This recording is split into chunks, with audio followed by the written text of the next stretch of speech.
ერთ ადამიანს მინდა რომ პასუხი გავცე ამ ადამიანისთვის მინდა კონკრეტულად ეს ჩანაწერი მოვამზადო ვინაიდან ის რაზეც ეს ადამიანი მწერს არის არამხოლოდ ამ ადამიანის პრობლემა არამედ საქართველოში ხშირი პრობლემა არის ხშირად ბევრ ადამიანს აწუხებს ეს პრობლემა რაზეც ეს ადამიანი მწერს მე და მინდა რომ აი ასე აუდიო ჩანაწერის მეშვეობით მისთვის ვისაუბრო და ასევე სხვა ადამიანებისთვისაც ვისაც ეს პრობლემები მართლაც აქვთ.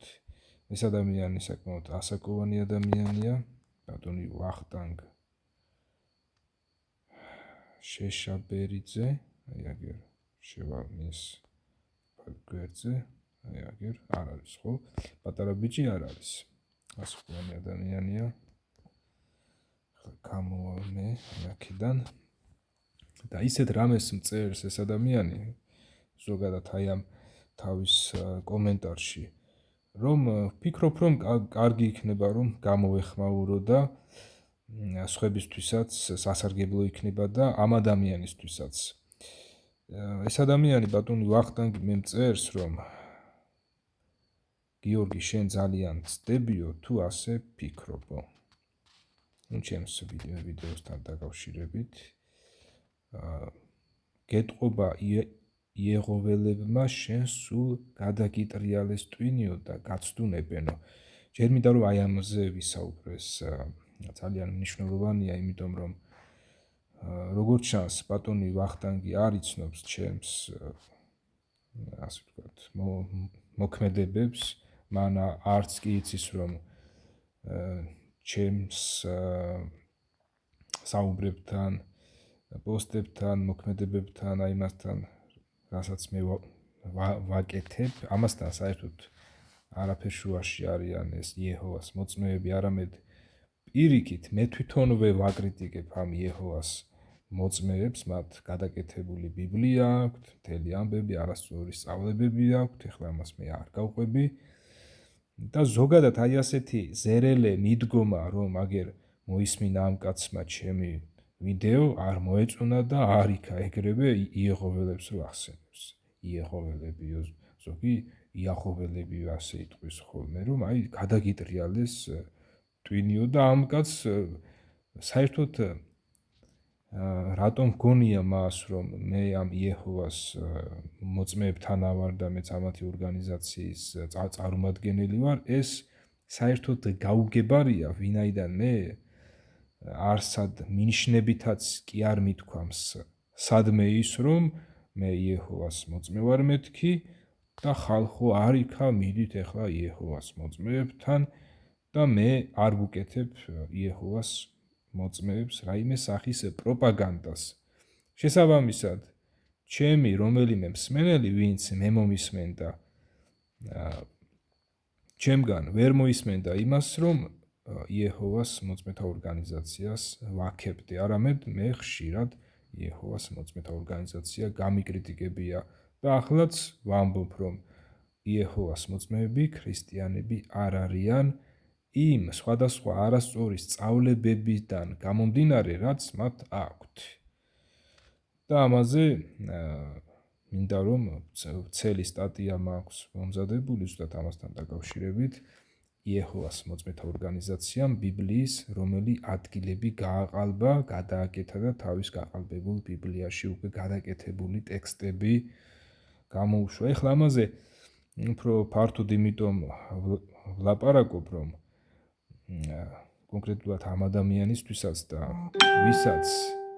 ვისაც შეიძლება ეგონოს რომ მე ვარ ვინც შეიძლება ფიქრობდეს იმას რომ თითქოს მე იეჰოვას მოწმეებთან ვარ ეს არის ტყუილი და ეს ტყუილი რომ გავაბათილო მე არ მეზარება ეხლა ამაზე ლაპარაკი ზოგადად ეს პრობლემა არის საქართველოს მოსახლეობის რაღაცა ნაწილში რომ ესე იგი თუ ვინმე ბიბლიიდან დაილაპარაკებს და საპატრიარქოს ორგანიზაციას გააკრიტიკებს, ეგრევე გონიათ, რომ ის შეიძლება იყოს იეჰოვას მოწმე, მაგრამ ეს ასე არ არის. იეჰოვას მოწმეთა ორგანიზაცია ისევე გასაკრიტიკებელია, როგორც საპატრიარქოს ორგანიზაცია და არავის მურჩევ იეჰოვას მოწმეთა ორგანიზაციაში ყოფნას და არავის ურჩევ საპატრიარქოს ორგანიზაციაში ყოფნას. შესაბამისად, ბატონი ვახტანგი იმთავითვე ზედაპირულად მესაუბრება და მისი საუბარი საერთოდ არასერიოზულია. ეს მისი ძალიან დიდი პრობლემა არის, რომ მესაუბრება და მაწებებს იარღლიქს, რომ თითქოს მე აგერ ამ იეჰოვას მოწმებთან ვარ და მათ გადამიტრიალეს ტვინიო და ამ დროს მე თვითონ ვაკრიტიკებ ხოლმე ამ იეჰოვას მოწმეებსაც და ესე იგი ეს ადამიანი ბატონი ვახტანგი არიცნობს ჩემს მოქმედებებს და ასე სერელედ მომმართავს, რაც ნამდვილად არასერიოზულია და მასზე არ მეტყველებს ისე რომ რაღაცა ესე იგი ეს ადამიანი დაკვირვებულად მისმენდეს. ეხლა მწერს, რომ შენ სრულიად არ გესმის ის, რომ სულიწმინდამ ასწავლა მოციქულებს და მათაც რაც ასწავლა სულიწმინდამ ისე დააკანონეს და შენახულია ეკლესიაში და ბევრი რამე არ არის ბიბლიაში ჩაწერილი. მაგალითად, როგორ ხდება ნათლობა, რწმენა ღვთისაო. ჩემი სახლი სამლოცველო სახლად იწოდება. ვინც ტაძარს იფიცებს, ის იფიცებს, ვინც ტაძარს იფიცებს, ის იფიცებს მას და მასში მცხოვრებსაც. სულ მუდამ ტაძარში იყვნენ და ბევრ ადგილას. ესე იგი, ტყუილად დადიოდნენ ტაძარში. ეს ადამიანი ჩემს ვიდეოზე მწერს აი ამ კომენტარს და იმ ვიდეოში მე ვსაუბრობ იმაზე, რომ ღმერთი არ მკვიდრობს ადამიანის ხელთაშინებულ ტაძრებში, ამაზე ქადაგება ჩაწერილი არის ბიბლიის სხვადასხვა ადგილებში, მათ შორის მოციქულთა საქმეების მე-17 თავში, სადაც პავლე მოციქულმა მიმართა ქალაქ ათენის მოსახლეობას და მათ უთხრა, რომ ღმერთი არ მკვიდრობს ხელქმნილ ტაძრებში. ასევე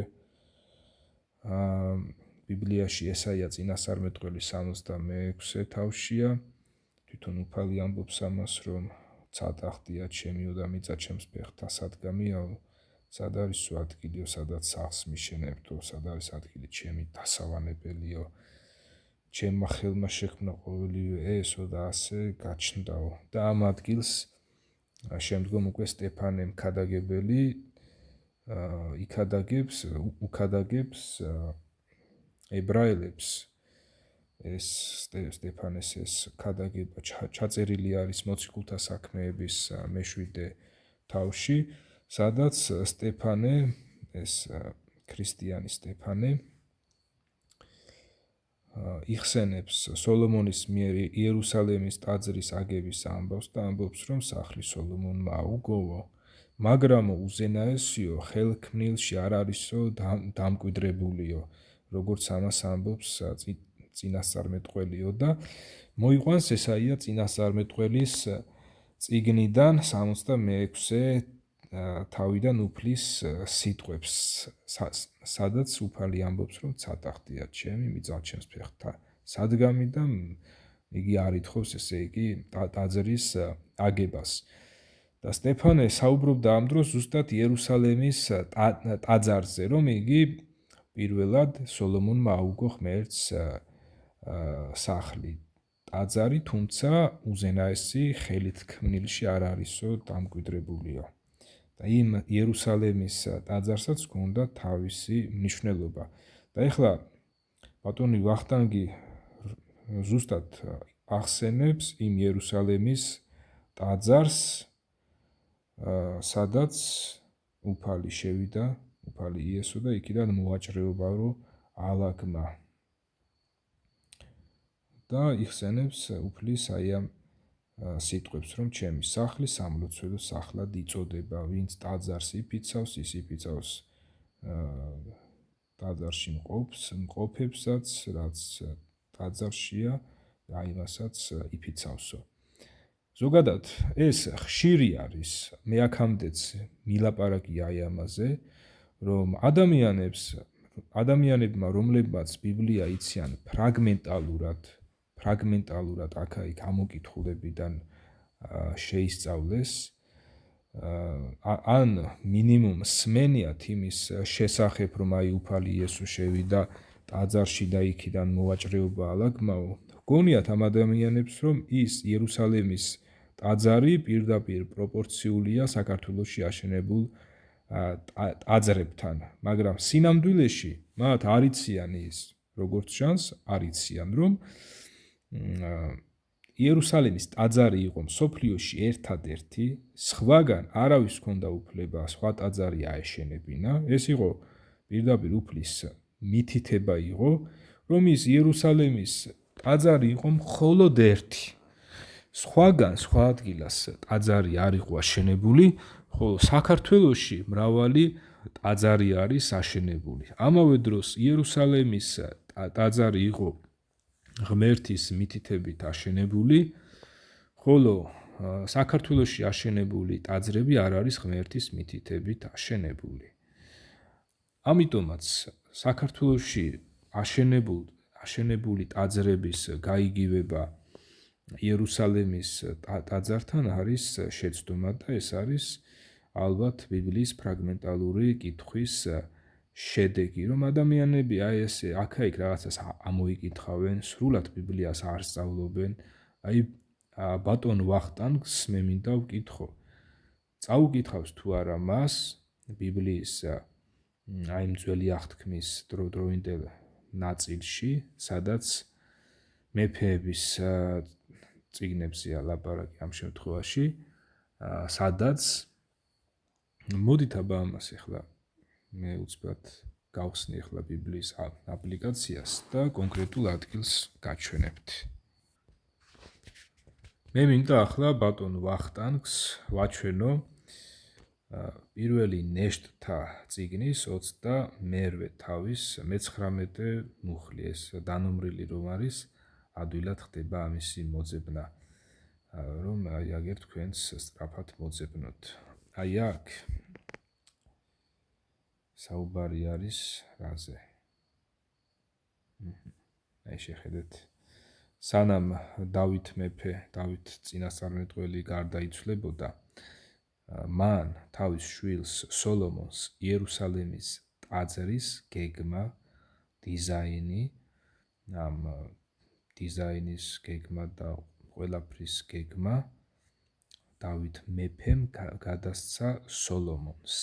ესე იგი, სანამ ის იერუსალემის ტაძარი აშენდებოდა, მანამდე დავითმა მოიმარაგა მთელი მასალები და ტაძრის გეგმა, როგორი უნდა ყოფილიყო ტაძარი, რა ზომისა, რისგან უნდა ყოფილიყო აშენებული, ზოგადად ესე იგი მთელი ამ ტაძრის გეგმა დავითმა გადასცა მის შვილს სოლომონს და ეხლა რას ეუბნება მას, რომ ეს ყველაფერიო უფლის ხელით არის ჩაწერილი. მან ჩამაგონა გეგმის ყოველი წვრილმანი. შეხედეთ, მე ეს იმიტომ წავიკითხე, რომ აქ ნათლად არის გადმოცემული ის, რომ თუნდაც ის იერუსალემის ტაძარი არ იყო აშენებული თვითნებური დიზაინით. პირდაპირ უფალმა უკარნახა დავითს, უფალმა ჩააწერინა იმ ტაძრის პროექტი, გეგმა, როგორი უნდა ყოფილიყო, რა ზომის, რა სიმაღლის, რა ფორმის, შიდა სივრცეში როგორი დიზაინის უნდა ყოფილიყო, გარედან როგორი უნდა ყოფილიყო, ეზო როგორი უნდა ჰქონოდა იმ იერუსალემის ტაძარს, მთელი ეს გეგმის ყოველი წვრილმანიო, დააკვირდით აი ამას, ეს ყველაფერი უფლის ხელით არის ჩაწერილი, მან ჩამაგონა გეგმის ყოველი წვრილმანიო. ახლა ამას იმიტომ ვიძახი მე, იმიტომ წავიკითხე ეს ბიბლიის აი ეს ადგილი, რომ ის იერუსალემის ტაძარი არ იყო თვითნებურად აშენებული, თვითნებური დიზაინით. ის იყო ღმერთის გეგმით აშენებული. რას ნიშნავს ღმერთის გეგმით? ის პროექტი მთლიანობაში ღმერთის მიერ იყო შთაგონებული. ხოლო რაც შეეხება საქართველოში აღშენებულ სხვადასხვა ტაძრებს, ამ ტაძრებს ეს საპატრიარქოს მღვდლები და მათ მიერ ასე ვთქვათ, ნებადართული ადამიანები ისე აშენებენ, როგორც მოეპრიანებად, თვითნებური დიზაინებით აშენებენ. ზოგი ტაძარი მაღალია, ზოგი დაბალია, ზოგი ისეთია, ზოგი ასეთია. ესე იგი, ამათთვის ღმერთს კი არ მიუცია პროექტი და ტაძრის გეგმა, რომ აი ასეთი და ასეთი უნდა აშენო თუ არა, ესენი თვითნებურად აშენებენ, როგორც მოეპრიანებად. თან აშენებენ მრავალ ტაძარს. ხოლო სოლომონმა დავითის შვილმა ღმერთის გეგმით იხემძღვანელა და ისე ააშენა ტაძარი. ასე რომ ეს არის ძალიან ესეთი საკვანძო ადგილი ბიბლიაში, სადაც ჩაწერილია კონკრეტულად აი აქ პირველი ნეშტთას 22 თავის 19 მუხლში, რომ იმ იერუსალემის ტაძრის არქიტექტურული გეგმა, პროექტი იყო ღმერთის მიერ შთაგონებული. დავითი ამბობს აი ამას, რომ ეს ყველაფერი უფლის ხელით არის ჩაწერილი, მან ჩამაგონა გეგმის ყოველი წვრილმანი. დააკვირდით, ყოველი წვრილმანიო. საპატრიარქოს ორგანიზაცია კი თვითნებურად აშენებს ტაძრებს, როგორც მოეპრიანებად. ასე რომ ეს არის ერთ-ერთი მტკიცებულება და არგუმენტი იმისა, რომ იერუსალემის ტაძარს საერთო არ აქვს საქართველოში აშენებულ ტაძრებთან. ახლა მე მინდა თქვენ გაჩვენოთ კიდევ ერთი დამამტკიცებელი არგუმენტი ბიბლიიდან, სადაც ნაჩვენებია, რომ იერუსალემის ტაძარს საერთო არ აქვს საქართველოში აშენებულ ტაძრებთან.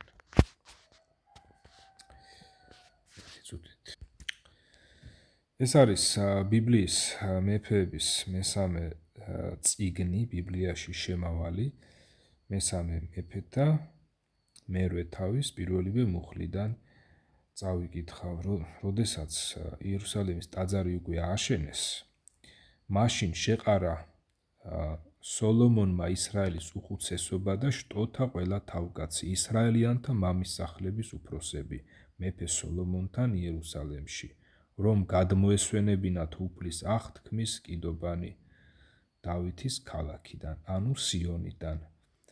შეიყარა მეფე სოლომონთან მთელი ისრაელი ეთანიმის თვეში, ანუ მე-7 თვეში, დღესასწაულის დროს.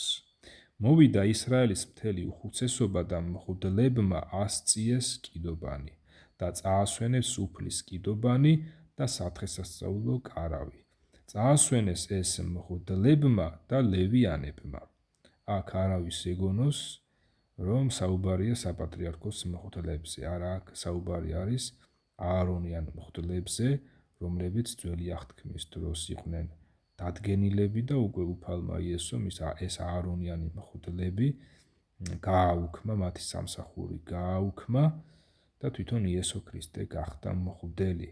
ასე რომ ვინც ახლა პირველად კითხულობთ აი ამ ადგილს, ან ბიბლიასთან, ვისაც ახლა პირველად გააქვთ შეხება და ჩემი საუბრიდან ისმენთ და აქ სადაც მღვდლებზე არის მოცემული ინფორმაცია, რომ წაასვენეს მღვდლებმაო აღთქმის კიდობანი და სადღესასწაულო კარავიო, აქ არ იგულისხმება დღევანდელი საპატრიარქოს მღვდლები. ეს ძალიან დავწვრილმანდი ახლა და ძალიან ისეთი ადამიანებისთვის თქვი ეს, ვისაც შეიძლება ეს ელემენტარული ცოდნაც კი არ ჰქონდეთ.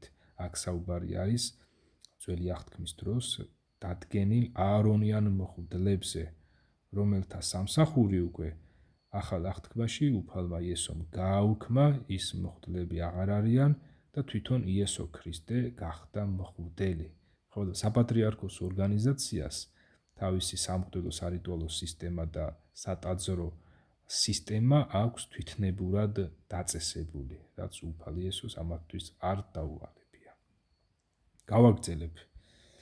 ესე იგი ეს უფლის აღთქმის კიდობანი და სათხესასწაულო კარავი წაასვენეს მღვდლებმა და ლევიანებმა.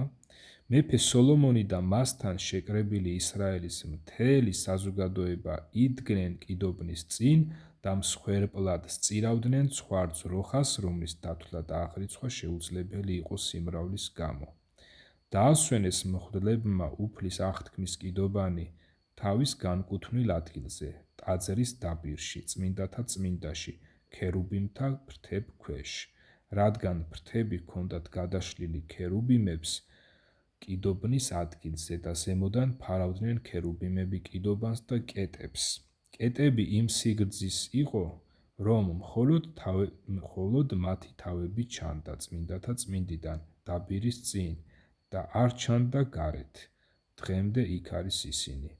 არაფერი იყო კიდობანში გარდა ფიქალებისა, მოსემ რო ჩააწყო იქ ხორებში ყოფნისას, როცა უფალმა კავშირი შეკრა ისრაელიანებთან ეგვიპტიდან მათი გამოსვლის შემდეგ. როცა გამოვიდნენ მღვდლები წმინდათა წმიდიდან, ღრუბელმა აავსო ღვთის სახლი.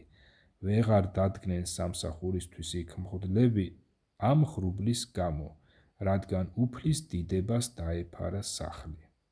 მაშინ თქვა სოლომონმა, ბნელში დავანება ინება უფალმა. სახლი აგიშენე სავანედ შენ და სამყოფელი სამარადისო სამკვიდრებლად. ხო, ეხლა მე მინდა ერთი ადგილი, აი ამ ადგილზე გაგამახვილებინოთ ყურადღება. როდესაც უფლის აღთქმის კიდობანი შეიტანეს უკვე ტაძარში, ამ დროს როცა წმინდათა წმინდიდან გამოვიდნენ, ტაძრის მეორე ნაწილიდან გამოვიდნენ, ღრუბელმა აავსო ღვთის სახლიო. დააკვირდით ამას. აქ მოხდა ასეთი სასწაული, ასე ვთქვათ, რომ ღრუბელმა აავსო ღვთის სახლი და ვეღარ დადგნენ სამსახურისთვის იქ მღვდლებიო ღრუბლის გამო, რადგან უფლის დიდებას დაეფარა სახლიო. დააკვირდით ამას. ის იერუსალემის ტაძარი რო აშენდა და აღთქმის კიდობანიც რომ იქ დაასვენეს, ასე ვთქვათ, ღრუბელმა აავსო ის ტაძარი. ხოლო საქართველოში ტაძრებს რო აშენებენ, მსგავსი რამ არასოდეს მომხდარა. აქ არ მომხდარა რომ ესე რომ ღრუბელს აევსო ამათი აშენებული ტაძრები და ღვთის დიდებას დაეფარა ამათი ტაძრები. მსგავსი რამ საქართველოში არ მომხდარა. საქართველოში აი ახლაც როგორც მოეპრიანებათ ამა თუ იმ უბანში, ორღობეში იქნება თუ ნებისმიერ ადგილას, სადაც ესენი რაიმე ტაძარს ააშენებენ, ქვაქვაზე დაადებენ და ჰგონიათ რომ ღმერთს სახლს უშენებენ, სინამდვილეში ამათ აშენებულ ტაძარში არ ხდება მსგავსი რამ, რომ ღრუბელმა აავსოს ტაძარი და უფალმა ასეთი ხილული გამოვლინებით დაივანოს ამათ ტაძრებში. ასეთი რამ აქ არ ხდება. ესეც არის ძალიან ძლიერი მტკიცებულება იმისა, რომ იერუსალემის ტაძარს საერთო არ აქვს საქართველოში თვითნებურად აშენებულ ტაძრებთან. ეხლა მე მინდა კიდევ ერთი ადგილი გაჩვენოთ, სადაც ჩაწერილი არის იმ სათხესასწაულო კარვის გაკეთება მოსეს დროს, ესე იგი სოლომონამდე დიდი ხნით ადრე, როდესაც მოღვაწეობდა მოსე წინასწარმეტყველი, ღმერთმა იმ დროს ისრაელიანებს გააკეთებინა კარავი, რომელიც იყო მოძრავი კარავი, რომელ კარავსაც ერქვა სათხესასწაულო კარავიც ერქვა და მოწმობის კარავიც ერქვა ამავე დროს.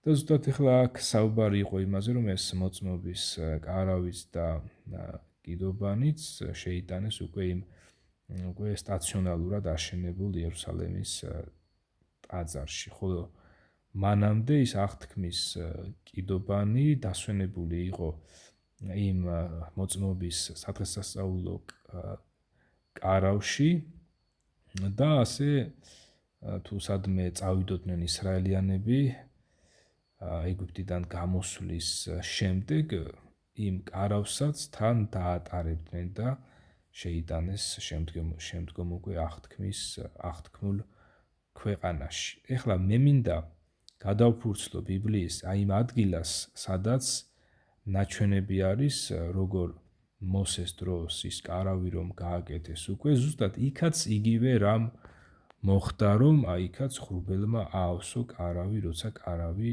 დაამზადეს და მორჩნენ კარვის დამზადებას. მე მინდა ეს ადგილი ახლა თქვენ გაჩვენოთ და საქართველოში ამ ტაძრებთან შევადარო, რომ საქართველოში რომ ტაძარს ააშენებენ, აქ მსგავსი არაფერი ხდება, აქ ღმერთი არ ივანებს თუნდაც ამ ხილული გამოვლინებით ხრუბელი არ ავსებს ხოლმე ამათ ტაძრებს. ეს არის ბიბლიის რიგით მეორე წიგნი, ნაწილი, მეორე წერილი, ბიბლიას სულ. ბიბლია მთლიანობაში შედგება 66 წმინდა წერილისაგან. პირველი არის დაბადება, მეორე არის გამოსვლა, მერე ლევიანი, რიცხვი და ასე შემდეგ. და ეს არის გამოსვლა. აი აქ ჩაწერილი არის ის, რომ უკვე აი ნახეთ ამას მე ახლა წავიკითხავ გამოსვლის მე-40 თავის 33 მუხლიდან. მოაწყო ეზო სავანისა და სამსხვერპლოს ირგვლივ, აქ სავანერო წერია, აქ არის ზუსტად ის სადღესასწაულო კარავზე ლაპარაკი, რომ მოაწყო ეზო სავანისა და სამსხვერპლოს ირგვლივ და ჩამოჰკიდა ფარდა ეზოს ჭიშკარში და დაასრულა მოსემ სამუშაო. დაფარა ღრუბელმა სადღესასწაულო კარავი და უფლის დიდებამ აავსო სავანე. ვერ შევიდა მოსე სადღესასწაულო კარავში, რადგან ღრუბელი იყო მასზე დავანებული და უფლის დიდებას აევსო სავანე. ზუსტად აი ასეთი რამ მოხდა იმ დროსაც, როცა იერუსალემის ტაძარი აშენდა, რომ ღმერთმა იქ მყოფობა დაადასტურა, თავისი მყოფობა დაადასტურა ამ სადღესასწაულო კარავშიც და იერუსალემის ტაძარშიც, სოლომონის მიერ აშენებულ იერუსალემის ტაძარში. რაც შეეხება საქართველოში აშენებულ ტაძრებს, კიდევ ერთხელ ვიმეორებ, საქართველოში როცა ან ნებისმიერ სხვა ადგილას ეს ეხება კათოლიკურ ტაძრებსაც, ინდუისტურ ტაძრებსაც და ზოგადად სხვადასხვა ტაძრებს, ამ შემთხვევაში საქართველოში როცა ტაძრებს აშენებენ, აქ მსგავსი სასწაული არ ხდება, ღმერთი არ ადასტურებს იმას, რომ იგი იმყოფება ამათ აშენებულ ტაძრებში. შესაბამისად, ბიბლიის აი ეს ადგილები ჩვენ აი მტკიცედ გვიჩვენებენ აი იმას, რომ ის სადღესასწაულო კარავი და სოლომონის ტაძარი იყო განსაკუთრებული შემთხვევები, რომლებსაც ჰქონდათ თავისი მნიშვნელობა. და ასე რომ ის ტაძრები არ უნდა გავაიგივოთ, სადღესასწაულო კარავი და იერუსალემის ტაძარი არ უნდა გავაიგივოთ საქართველოში აშენებულ ტაძრებთან. უფალ იესო ქრისტეს და მის მოციქულებს არავისთვის უთქვამთ, რომ ტაძრები ააშენეთ. ეგ არის ძალიან 100%-ით სიმართლე, რომ უფალ იესოს და მის მოციქულებს არავისთვის დაუალებიათ ტაძრების მშენებლობა და არც თვითონ აუშენებიათ. დააკვირდით ახლა ამას. ბატონი ვახტანგი საუბრობს აი ამაზე, რომ ტაძარზე თქვა იესომ, რომ სამლოცველო სახლიო, ეს სამლოცველო სახლად იწოდებაო. მერე სულ მუდამ ტაძარში იყვნენო, ამას საუბრობს ლუკასთან, სადაც მოციქულებზე ჩაწერილია, რომ ისინი ტაძარში დადიოდნენ. ეს ნამდვილად აი ასეა, იგივე მოციქულთა საქმეებშიც მოხსენებული არის აი ეს ამბები, რომ თვით პეტრე მოციქულიც ადიოდა ხოლმე ტაძარში და იქაურ მოსახლეობას ასწავლიდა უკვე ამ ახალი აღთქმის დადებას და იესო ქრისტესადმი რწმენას. იესო ქრისტეს სახარებას ასწავლიდა იერუსალიმის მცხოვრებლებს და იგი ტაძარშიც აკეთებდა ამას და სხვა ადგილებშიც აკეთებდნენ აი ამას. ქრისტეს მოციქულები გარკვეულ დრომდე სანამ მათ იქიდან ასე ვთქვათ მოუხდებოდათ წამოსვლა. თავიდან აი ასე იყო, ნამდვილად ტაძარში დადიოდნენ იმისათვის, რომ ებრაელი მოსახლეობისთვის ეუწყებინათ, რომ ღმერთმა დაასრულა ის ძველი აღთქმის მთელი რიგი წესები, დადო ახალი აღთქმა, იესო ქრისტე ეხარებინათ მათთვის და რა თქმა უნდა, პირველ ეტაპზე ისინი ტაძარში დადიოდნენ არა იმისათვის, რომ აი ეს ღმერთმა დატოვა ტაძრის სამსახური და მოხდლები და რაღაც, არა, ისინი ჯერ ტაძარში იმიტომ დადიოდნენ, რომ რიგითი მოსახლეობაც ხომ ჯერ ტაძარში მიდიმოდიოდა, ასე ვთქვათ, და ტაძართან მიდიოდნენ და შესაბამისად იმ რიგით მოსახლეობას ასწავლიდნენ ქრისტეს მოციქულები, რომ იესო ქრისტეს სარწმუნოება ეკადაგნათ მათთვის და აგერ პეტრე მოციქულის ქადაგებები არის ჩაწერილი მოციქულთა საქმეების მეორე თავში, მესამე თავში და იქ მოცემულია, რომ თვით ქრისტეს ჯვარმცმელმა ებრაელთაგან 8,000-მდე კაცმა მოინანია, ვინც პილატეს უყვიროდა იესოზე, რომ ჯვარს აცვიო იგიო, აი ზუსტად მათგან პეტრე მოციქულის ქადაგების მოსმენისას მათგან 8,000-მდე ადამიანმა მოინანია და იესო ქრისტეს ირწმუნა. და შესაბამისად ეხლა ის ადამიანები პირველ ეტაპზე მიჩვეულები რო იყვნენ ტაძართან სიარულს, ამ დროს მოციქულებიც იმიტომ მიდიოდნენ იქ, რომ ხალხისთვის ესწავლებინათ და ეკადაგათ იესო ქრისტეს სარწმუნოება და ეს ახალი აღთქმის დადება. და შესაბამისად ტაძარში რომ დადიოდნენ, მათი ტაძარში სიარული იყო დროებითი იყო. რაც შეეხება ეხლა ათენელებს, მე ჩემს ვიდეოში ვახსენე, რომ აგერ პავლე მოციქული ჩავიდა ათენელებთან და მათ უქადაგა, რომ ღმერთი არ მკვიდრობს ადამიანის ხელით აშენებულ ტაძრებში. ეხლა ბატონი ვახტანგი მწერს, რომ ათენელებს რომ უთხრაო ესო, რომ ღმერთი არ მკვიდრობს ხელქმნილ ტაძრებშიო, იქო საკერპოები იყოვო და რა თქმა უნდა ღმერთი არ იქნებოდაო.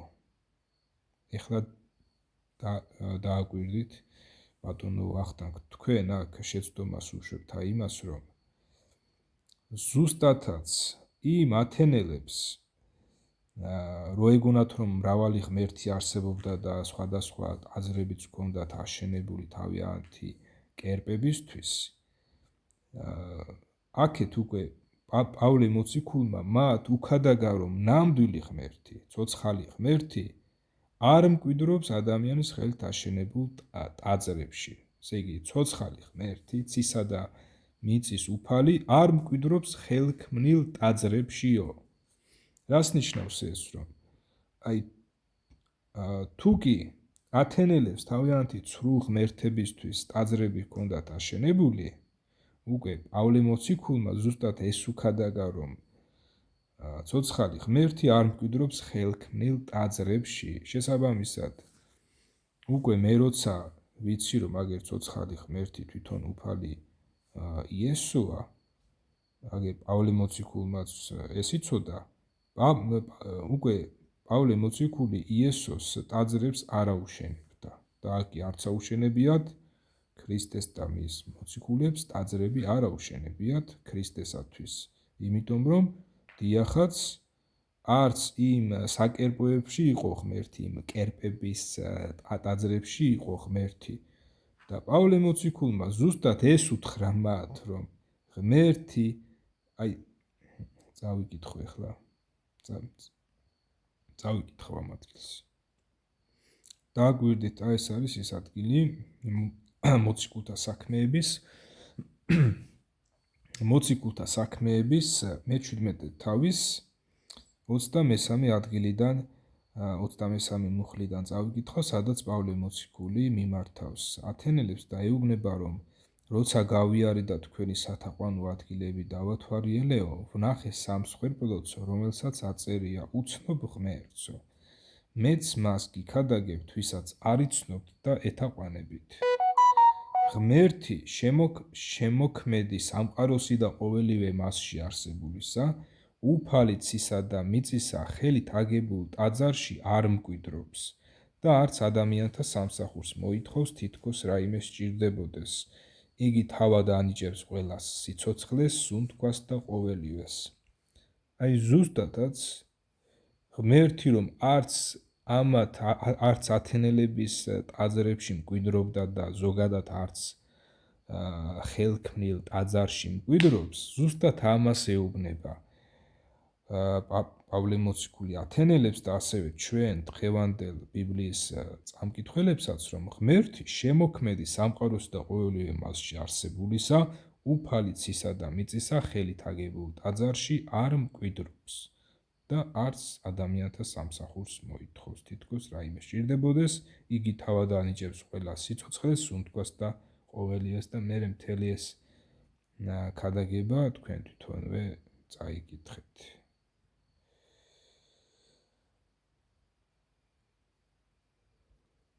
კონკრეტულად ესე იგი ეს ადგილი წავიკითხე ზუსტად აიმისათვის, რომ ბატონი ვახტანგისთვის მეჩვენებინა, რომ ზუსტადაც ცოცხალი ღმერთი არ მკვიდრობს ადამიანის ხელით აშენებულ ტაძრებში. რაც შეეხება ამ ბოლო თქმას, სადაც იგი მწერს, რომ წაიკითხეო წმინდა მამათა შრომებიო და გახდი ნამდვილი ქრისტიანიო და შემდეგ. ეხლა საქმე რაშია იცით, რომ ამ ეგრეთ წოდებულ წმინდა მამებს რო ეძახიან და მათ ბროშურებს რო კითხულობენ, ზუსტად ესენი არიან დამსგავსებულები ამ იეჰოვას მოწმეებს, ესენიც ბროშურებით არიან მოფრიალეები, ასე ვთქვათ, ამ ბროშურებს რო აფრიალებენ, რომ აი ეს ბროშურები წაიკითხეთ, გამოცემები, ისა და ასევე საპატრიარქოს ორგანიზაციაც ამ მათ მიერ სახელდებულ, ასე ვთქვათ, ასე ეძახიან წმინდა მამათა ბროშურებს, შრომებს აპიარებს, ასე ვთქვათ, და ამ დროს წმინდა მამა თვითონ არის ჩვენი უფალი ღმერთი და ასევე წმინდანები არიან აბსოლუტურად ყველა ის ქრისტიანები, ვინც იესო ქრისტეს ირწმუნეს, ქრისტეს სიტყვაში დარჩნენ, რჩებიან და ვინც იესო ქრისტეს მიჰყვებიან, იესო ქრისტეს სწავლება, ვინც ირწმუნა და ვინც იესო ქრისტეს სწავლებას მიჰყვება, თვითონ უფალმა იესომ გააწმინდავა თავისი სისხლით, თავისი მორწმუნეები და უკვე ქრისტიანები ვიწოდებით წმინდანებად, არა იმიტომ, რომ ჩვენ რაღაცა ესეთი საქმეები ჩავიდინეთ, რომ წმინდანობა დავიმსახურეთ, არა, ჩვენ წმინდანობას ვერ დავიმსახურებდით, თავად უფალმა მოიღო ჩვენზე წყალობა, თავისი მადლით, გვიხსნა თავისი მადლით, თავისი სისხლით, გამოგვისყიდა ცოდვისგან, თავისი სისხლით გაგვწმინდა და შესაბამისად ქრისტიანი უკვე ქრისტეს მიერ, ქრისტესაგან არის იესო ქრისტემ თვითონ განწმინდა თავისი მორწმუნეები. და ამიტომაც არის, რომ ბიბლიაში ქრისტიანები მოიხსენიებიან წმინდანებად და მინდა რომ ეხლა ეს ადგილიც უცბად აი აგერ ბატონ ვახტანგს ვაჩვენო. მეყურეთ, ეს არის სად შევედი, ხო? ეს არის ებრაელთა მიმართ წერილში, სადაც ებრაელთა მიმართ წერილის მესამე თავში, აქ წარმოშობით ებრაელ ქრისტიანებს წერს და ზოგადად ყველა ქრისტიანს ეხება ეს მხოლოდ ებრაელებისთვის არ არის აქ ნაცია არ არის წარმოჩენილი. ებრაელებიდანაც ხომ იყვნენ მორწმუნეები, აგერ თვითონ პავლე მოციქულიც წარმოშობით ებრაელი იყო, სხვა მოციქულებიც წარმოშობით ებრაელები იყვნენ, ისინი ჯერ ისრაელში ქადაგებდნენ და მათი ნაქადაგარი ვინც ირწმუნა ებრაელებმა, ისინი ხომ ქრისტიანები გახდნენ და შესაბამისად უკვე აი იმ მორწმუნეთა მიმართ არის ეს წერილი დაწერილი და ასევე ჩვენს მიმართაც. და აგერ პავლე მოციქული მათ მოიხსენიებს ძმებად და წმინდანებად და იუბნება ასეთ რამეს, რომ ძმანო წმინდანო, ზეციური ხმობის ზიარნო, დაუკვირდით მოციქულსა და ჩვენი აღსარების მღვდელ მთავარს ქრისტე იესოს. ესე იგი, წმინდანებად მოგვიხსენიებს მის მიმდევრებს, ძმანო წმინდანო. და მე ვუჯერებ აი ამას რა.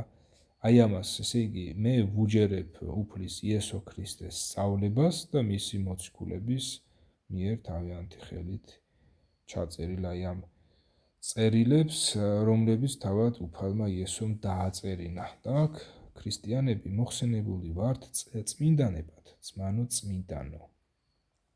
ბიბლიაში სხვა ადგილებიც არის, სადაც კონკრეტულად მოცემულია ის, რომ იესო ქრისტემ გაგვწმინდა, შეგვიწყალა და მთელი ამბები ესე იგი. ამიტომაც რა, ხო,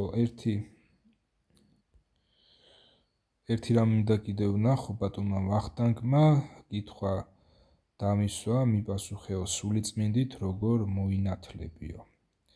ზოგადად ესე იგი, როგორ ხდება ადამიანის მონათვლა სულიწმინდით. ამისი ძალიან თვალსაჩინო მაგალითები არის მოცემული ბიბლიაში, მოციქულთა საქმეების ნაწილში, სადაც სულიწმინდის მონათვლის სხვადასხვა სახეები არის, ასე ვთქვით, აი სახე რას ნიშნავს? სხვადასხვა ფორმა, თუ შეიძლება ასე ვწოდო, მოკლედ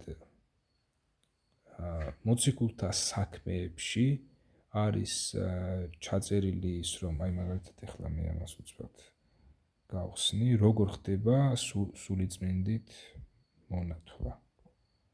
უფალმა იესომ უკვე თავისი მორწმუნეები, ვინც იესო ქრისტეს სიტყვა ირწმუნეს, მისი სიკვდილი, ესე იგი, რატომ მოკვდა იგი, მერე რომ აღდგა ეგეც ირწმუნეს, ისინი შეკრებილები იყვნენ იერუსალემში და ელოდებოდნენ სულიწმინდის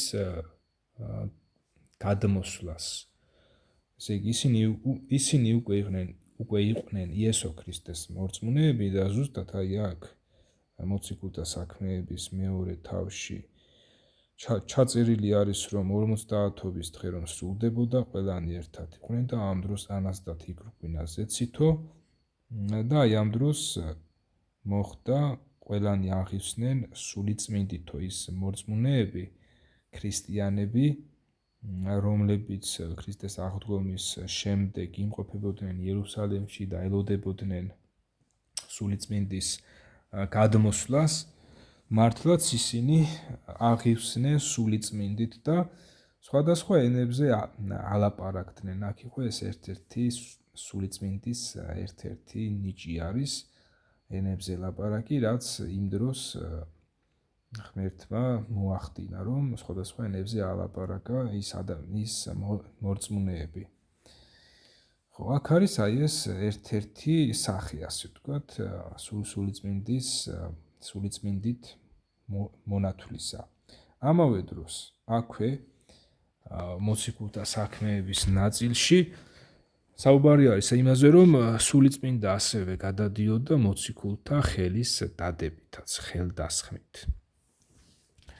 ამავე დროს აქ მოციქულთა საქმეებში, მაგალითად, მე-10 თავში ჩაწერილი არის იტალიელი კორნელიუსის და მისი ახლობლების გაქრისტიანების ამბავი, სადაც აი ეს ადგილი ბატონო ვახტანგ წაიკითხეთ ამ მე-10 თავში ჩაწერილი ამბავი, თუ როგორ მივიდა პეტრე მოციქული ამ იტალიელ კორნელიუსთან იტალიელ კაცთან მის სახლში მივიდა და უკადაგამავთ. აბა ეხლა მე ამას წავიკითხავ და თქვენს მიადევნეთ თვალყური. პეტრემ გახსნა, ესე იგი პეტრე შევიდა კორნელიუსთან.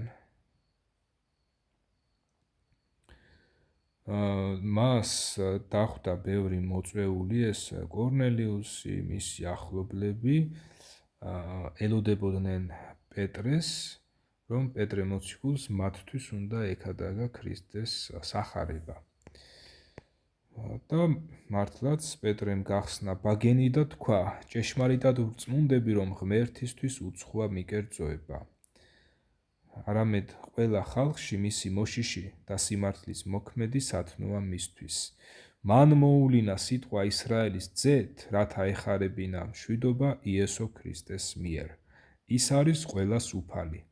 თქვენ იცით რა მოხდა მთელ იუდეაში გალილეიდან მოყოლებული იმ ნათლისცემის შემდეგ, რასაც ქადაგებდა იოანე, ვინაიდან სცხო ღმერთმა სული წმინდითა და ძალით იესო ნაზარეველს, რომელიც დადიოდა ქველმოქმედებდა და კურნავდა ყველას ეშმაკისგან მიმძლავრებულს, რადგან მასთან იყო ღმერთი. ჩვენა ვართ ყოველივე იმისი მოწმენი, რაც მოიმოქმედა მან იუდეველთა ქვეყანაში და იერუსალიმს. ბოლოს კი ძელზე დაკიდეს და მოკლეს. მაგრამ ღმერთმა აღადგინა მესამე დღეს და მისცა ძალა გამოცხადებოდა მთელ ხალხს კი არა, არამედ ღვთის მიერ წინასწარ არჩეულ მოწმეებს, ჩვენ, რომელნიც მასთან ერთად ვჭამდით და ვსვამდით მისი მკვდრეთით აღდგომის შემდეგ. მან გვიბრძანა გვექადაგა ხალხისათვის და გვემოწმებინა, რომ ის არის ღვთის მიერ განჩინებული ცოცხალთა და მკვდართა მსაჯულად, მისთვის მოწმობს ყველა წინასწარმეტყველი, რომ ვისაც სწამს, იგი მიიღებს ცოდვათა მიტევებას მისი სახელით. პეტრე ჯერ კიდევ ლაპარაკობდა, რომ სული წმინდა გადმოვიდა ყველაზე, ვისაც ესმოდა ეს სიტყვა. წინადაცვეთილ მორწმუნეებს, რომლებიც პეტრეს მოჰყვნენ, უკვირდათ, რომ წარმართებსაც მიეფინათ სულიწმინდის ნიჭი, რადგანაც ესმოდათ, როგორ ლაპარაკობდნენ ისინი სხვადასხვა ენაზე და ადიდებდნენ ღმერთს. მაშინ პეტრემ თქვა, ვინა უკრძალავს წყლით ნათლისღებას ამათ ჩვენსავით, რომ მიიღეს სულიწმინდა და უბრძანა მათ ნათელეღოთ იესო ქრისტეს სახელით. მაშინ სთხოვეს რამდენიმე დღე დარჩენილიყო მათთან. აქ ძალიან თვალსაჩინოდ არის ჩაწერილი ამბავი იმისა, რომ პეტრე მოციქულმა ამ ადამიანებს იესო ქრისტეს ამბავი სიტყვიერად უკადაგა, ისე რომ მათთვის ხელი არ დაუდია და როდესაც ამ ადამიანებმა პეტრესგან მონასმენი იესოს ამბავი მოისმინეს და ირწმუნეს, თავად უფალმა იესომ მონათლა ისინი სული წმინდით. შესაბამისად, დღესაც, როდესაც ადამიანი იესო ქრისტეს სწავლებას ბიბლიიდან ისწავლის, ირწმუნებს უფალ იესოს, თვითონ იესო ქრისტე მასაც ნათლავს სული წმინდით. უკვე აი აქ მე-11 თავში, შემდგომ თავში, პეტრე მოციქული ავიდა ამ ამბის შემდეგ იერუსალიმში და იქ იერუსალიმში მყოფმა წინადაცვეთილებმა, წარმოშობით ებრაელებმა ყვედრება აქ წარმოშობით ებრაელები იყვნენ თუ არ იყვნენ, აქ არ არის ამაზე ლაპარაკი, წინადაცვეთილებმა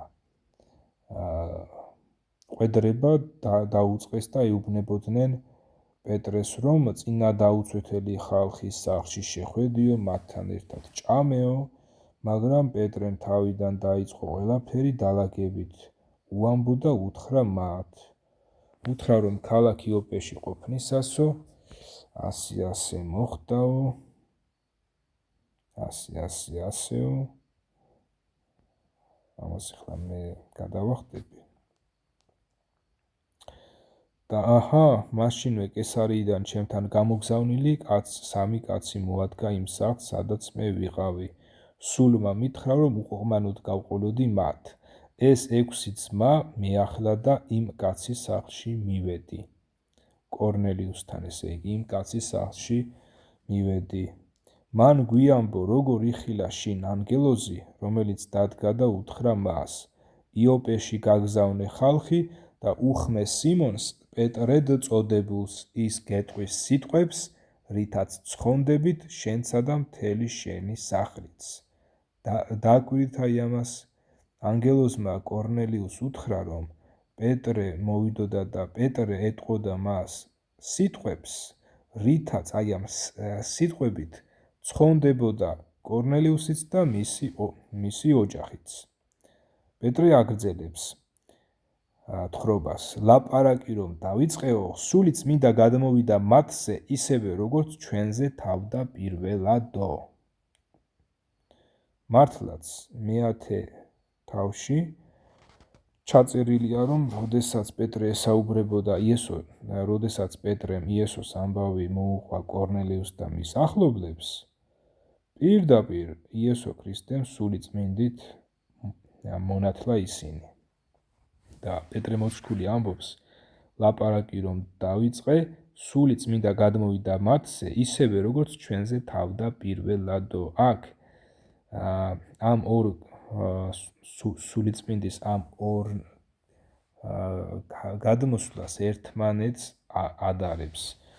პირველად როცა 50-ობის დროს ქრისტიანებზე გადმოვიდა სულიწმინდა და მეორედ როცა პეტრე მოციქულის ქადაგების მსმენელმა და მორწმუნე იტალიელებმა ირწმუნეს ეს ქრისტეს ამბავი და თავად ქრისტემ მონათლა ისინი სულიწმინდით.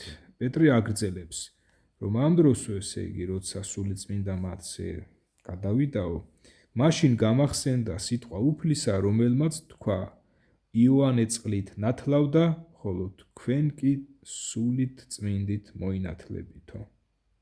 თუკი ღმერთმა ისეთივე ნიჭი უბოძა მათ, როგორც ჩვენ, რომლითაც ვირწმუნეთ უფალი იესო ქრისტე, მე ვინ ვიყავი, რომ შემძლებოდა წინააღმდგომოდი ღმერთს, ეს რომ მოისმინეს, დამშვიდდნენ ადიდეს ღმერთი და თქვეს, ეტყობა ღმერთმა წარმართთაც მისცა სინანული სიცოცხლისთვისო. გასაგებია, ესე იგი, დღევანდელობაში სულიწმინდის მოქმედება და სულიწმინდით მონათლა ხდება იესო ქრისტეს ამბის დაჯერებით და რწმენით, ესე იგი, რომ ვინც ისეთი ადამიანი, რომელიც დღეს ბიბლიას წაიკითხავს, გაეცნობა იქიდან იესო ქრისტეს მის სწავლებას და ირწმუნებს იესო ქრისტესას, თავად უფალი იესო ნათლავს მას სულიწმინდით. ხოლო სულიწმინდის ბეჭედი ეს პროფესორი აისხლა როგორ ვთქვა, ბატონი ვახტანგი ამ სიტყვას იყენებდა, სულიწმინდის ბეჭედი, აღბეჭდა. ბიბლიაში ჩაწერილი არის, რომ ქრისტიანები ჩვენ აღბეჭდილი ვართ სულიწმინდით, აღბეჭდილი ვართ.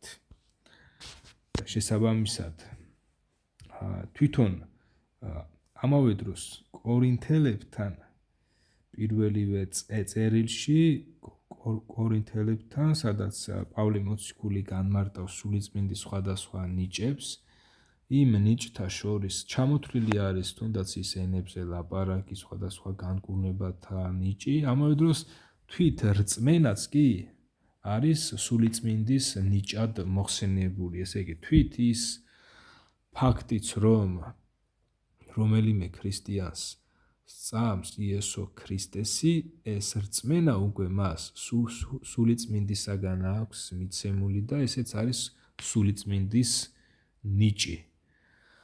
სულიწმინდისა, რომ მისი, ესე იგი, როდესაც ქრისტიანმა მორწმუნე იცის, რომ იესო ქრისტესი სწამს ნამდვილად, ეს უკვე არის იმისი დადასტურება, რომ მასში იმყოფება ქრისტეს სული და თავად უფალმა იესომ ისიც მონათლა სულიწმინდით.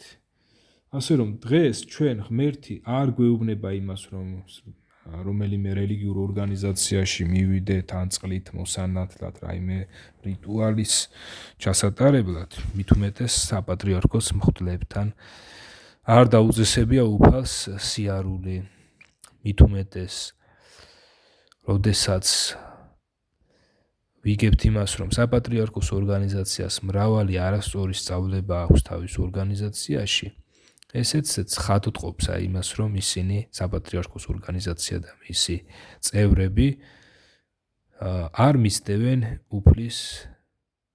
უფლისა და ღმერთის ჩვენი ქრისტიანთა საყვარელი მაცხოვრის იესო ქრისტეს სწავლებას არ მისდევენ საპატრიარქოს ორგანიზაციის წარმომადგენლები. ამიტომაც ბატონ ვახტანგს მე ვუსურებ იმას, რომ თვითონ დამოუკიდებლად ბიბლია ისწავლოს სრულად და არა ფრაგმენტალურად, სრულად ისწავლოს, დაუჯეროს ღმერთს და აი ამით იგი ღმერთის მოსაწონიც იქნება და იესო ქრისტესადმი საღირწმენით, რაც უფალმა იესომ დააწესა, იგიც გადარჩეს. მე აი ამას ვუსურებ.